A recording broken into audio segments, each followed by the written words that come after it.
So today's question on Relationship 911 comes from Jerome, and he says, I have some difficult things that I want to share with my partner, but when we have difficult conversations, it never goes well. So what do I do? So the first thing that I would like to suggest to you, Jerome, is to not label things as difficult. Because the minute you call them difficult, guess what's going to happen? Difficult. It's not going to go well.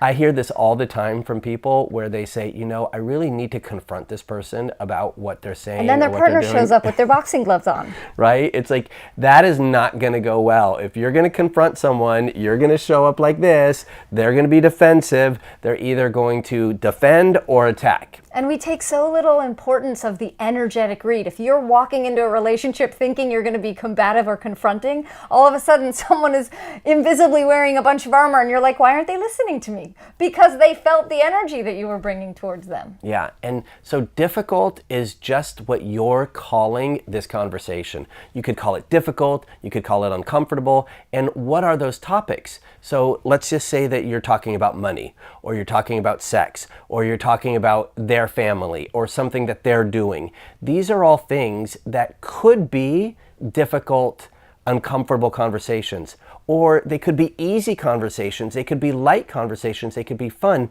The thing that's causing the label to be there is your opinion of how it should be.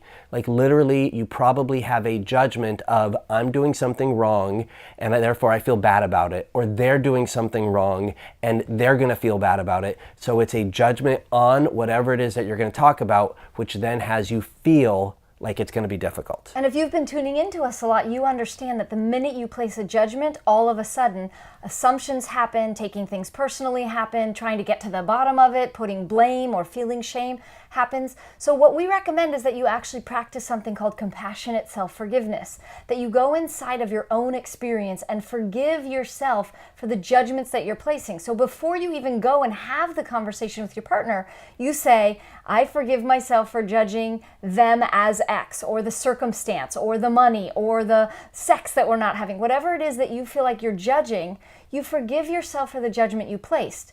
When you do that enough, over a longer period of time, a couple of days, a couple of weeks, a couple of months, a couple of years, as you build the muscle of forgiving, then you enter the conversation potentially a little bit more open-minded, and then you're not putting your partner into the perspective that maybe they're cornered in a room against the wall. So Monika, I think that's a great suggestion. And to give an example of that, so let's say that we need to have a conversation about money.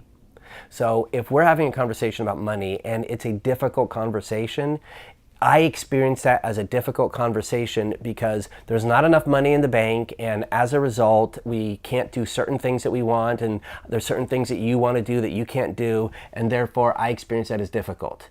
Now, what would the judgment be? The judgment would probably be against myself that I'm not making enough money, and therefore it's a difficult conversation to have. So it's difficult only because I feel bad. So what I would do is I would say something like, I forgive myself for judging myself as a bad provider. I forgive myself for judging myself as a disappointment. I forgive myself for judging myself as a failure. And really, as you say those things, it's like you forgive yourself and you can get to the truth, which is, I'm really doing the best that I can, and actually I'm doing pretty good, but things are the way that they are and we're working through them together. And if you don't come into the relationship with what the problem is, you come into the relationship forgiving yourself, into the conversation, bringing potential solutions, then you activate your partner. And it becomes a co-creative expression. You're creating on the fly, you're looking at it in a new way, you're brainstorming solutions, as opposed to the weight of, yeah, this is how it's been for a long time, and you're wrong, and it's never gonna change. It's like the bandwagon doesn't happen if you come to the meeting without the end in mind. Great, great. So one last thing, be transparent and be vulnerable. If you're feeling like it's a difficult conversation, well, Jerome, what you can do is you can sit down with your partner and you can say, listen, there's something I want to talk about and it's important to me. And this is what it is. And I'm having big feelings about it because I'm feeling like this and I'm feeling like that and I'm judging myself, and you can really share. And the more transparent and the more vulnerable you are, the more loving your partner wants to be because they want you to feel better. Yeah. And it allows them to also be honest and open and transparent and vulnerable.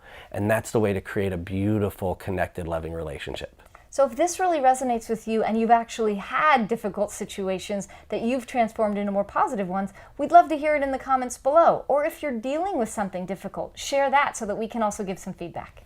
And for more support with your relationship, click the subscribe button for more Relationship 911.